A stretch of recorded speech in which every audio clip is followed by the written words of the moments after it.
ඔන්න ඉතින් සාදරයෙන් පිළිගන්නවා Simple Mind YouTube channel එකට. ඔන්න ඉතින් යාළුවනේ අද smart test එකනුත් අරන් ආවේ සුපිරි smart test එකක්.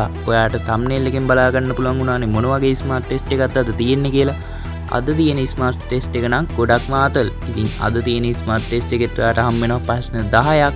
ඔයාට එක ප්‍රශ්නයකට උත්තර දෙන්න හම් වෙනවා තප්පර 5ක කාලයක්. ඔයාට හරියටම guess කරන එක ප්‍රශ්නයකට හම් වෙනවා ලකුණු 10ක්. ඔයාට හම් වෙන ලකුණු ගණනත් අනිවාර්යයෙන්ම පහලින් කමෙන්ට් එකක් දාන්න යන්න අමතක කරන්න එපා. එහෙනම් වීඩියෝ එකට like එකකුත් දාලාම පටන් ගමු. එහෙනම් අපි යන් අපේ smart test එකට. එහෙනම් අපි යන් අපේ පළවෙනි ප්‍රශ්නෙට. ඔයාට හම් වෙන පළවෙනි ප්‍රශ්නේ තමයි මේ රූප දෙකෙන් කියවෙන්නේ ලංකාවේ මිරිදිය මස්සෙක්ගේ නමක්. හරියටම guess කරන්න බලන්න. ඔයාගේ තප්පර 5 දැන් පටන් ගන්නවා.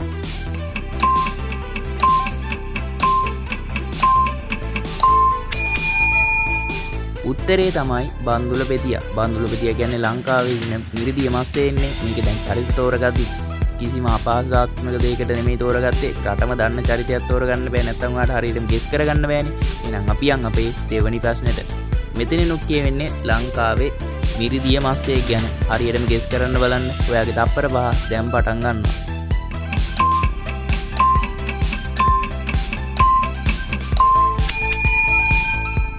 උත්තරේ තමයි පතිරණශාලය. පතිරණශාලය කියන්නේ ලංකාවේ මිරිදිය මස්සෙක්. මේකේ චරිත තෝරගද්දි ඔයාලට හරියටම ගෙස් කරගන්න ලේසි වෙන්න තමයි රටම දන්න පතිරණ කෙනෙක් තෝරගත්තේ. එහෙනම් ඉතින් අපි යන් අපේ තුන්වෙනි ප්‍රශ්නෙට.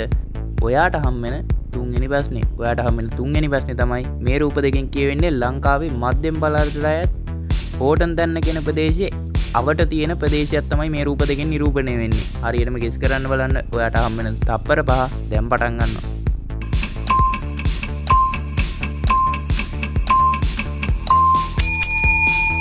උත්තරේ තමයි බෝපත් තලාව. බෝපත් තලාව කියන්නේ ලංකාවේ නුවරඑළිය දිස්ත්‍රික්කයට අයත් හෝටන් තැන්න කියන ප්‍රදේශයට ආසන්නයේදී පිහිටලා තියෙන ප්‍රදේශයක්.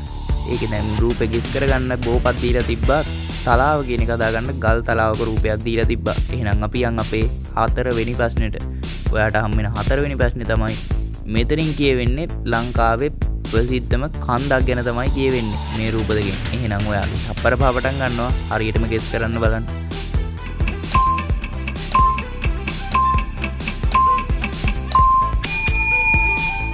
උත්තරේ තමයි බඹරකන්ද. බඹරකන්ද කියන්නේ ලංකාවේ ප්‍රසිද්ධම කන්දක්. මේක ගැන තියෙන විශේෂත්වයක් කිව්වොත් මේකෙන් තමයි ලංකාවේ උසම දිය ඇල්ල කඩා හැලෙන්නේ. බඹරකන්දෙන් තමයි ලංකාවේ උසම දිය ඇල්ල කඩා හැලෙන්නේ. ඒක කිව්වේ නැත්තේ ප්‍රශ්නේ උත්තර ගොඩක් ලේසි වෙනවනේ.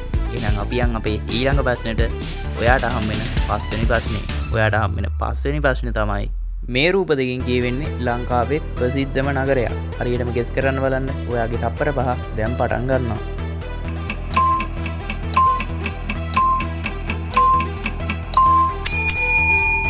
උත්තරේ තමයි පිටකොටුව. මේක දීලා තිබ්බ පළවෙනි එක පිටක රූපයක්. දෙවෙනියට දීලා තිබ්බේ කොළ පාට කොටුවක්. මේකෙදි ගොඩක් කොළ පාට එකක්ම දුන්නේ පිට කොළ කියලා කට්ටියට කියවෙන්නේ නැති.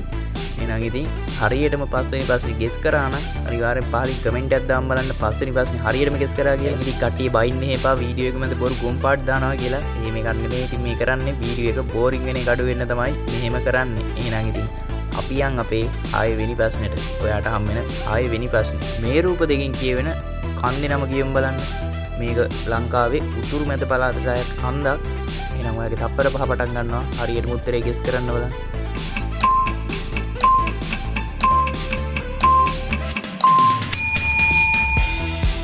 උත්තරේ තමයි රීටිගල කන්ද. රීටිගල කන්ද කියන්නේ යාළුවනේ ලංකාවේ අනුරාධපුර දිස්ත්‍රික්කයට අයත් ආගමික වටිනාකමක් තියෙන කන්දක් තමයි රීටිගල කන්ද කියන්නේ. එහෙනම් අපි යන් අපේ ඊළඟ ප්‍රශ්නෙට. ඔයාට හම් වෙන 7 වෙනි ප්‍රශ්නේ. ඔයාට හම් වෙන 7 වෙනි ප්‍රශ්නේ තමයි මේ රූප දෙකෙන් කියවෙන්නේ ලංකාවේ ප්‍රසිද්ධම ගලක් ගැන. මේ ගැන කිව්වොත් මේක අයත් වෙන්නේ වයඹ පළාතට. එහෙනම් ඔයාගේ තප්පර 5 පටන් ගන්නවා. හරියටම උත්තරේ දෙන්න බලන්න.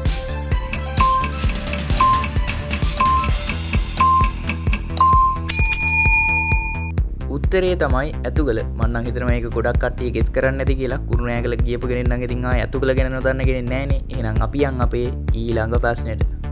ඔයාට හම් වෙන 8 වෙනි ප්‍රශ්නේ. ඔයාට හම් වෙන 8 වෙනි ප්‍රශ්නේ තමයි මෙතනින් කියවෙන්නේ ලංකාවේ ගොඩක් ආගමික වටිනාකමක් තියෙන කන්දක් ගැන. එහෙනම් ඔයාගේ තප්පර 5 පටන් ගන්නවා. හරියටම ගෙස් කරන්න බලන්න.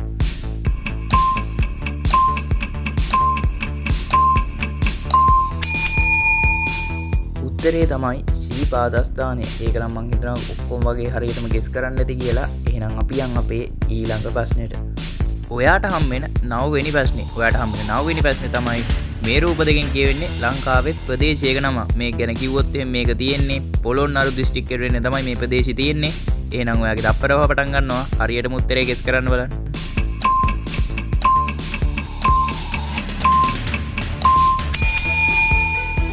උත්තරේ තමයි කදුරුවෙල.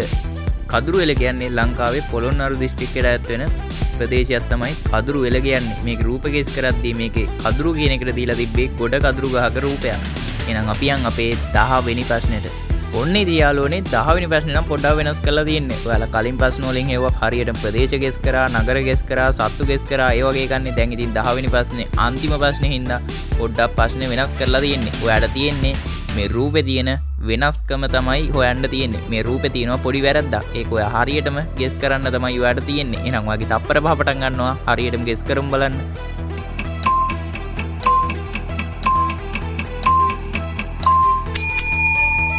උත්තරේ තමයි බෝලේ. මේක ඔයාලට බලා ගන්න පුළුවන් මේ රූපේ තියෙන්නේ නෙට් බෝල් එකක් නෙමෙයි. මේකේ තියෙන්නේ ෆුට්බෝල් එකක් තමයි මේ රූපේ තියෙන්නේ. ඉතින් ඒකේ වැරද්ද තමයි බෝලේ තමයි උත්තරේ වෙන්න ඕනේ. ඒක නයි ඉතින් හරිම සිම්පල් ප්‍රශ්නයක්. මං හිතනවා ඔක්කොම හරියටම උත්තර දෙන්න ඇති කියලා. 10 වෙනි ප්‍රශ්නෙටත් හරියටම උත්තරේ දුන්නා නම් ඔයා අනිවාර්යයෙන්ම පාලින් කමෙන්ට් එකක් දාන්න යන්නත් අමතක කරන්න එපා.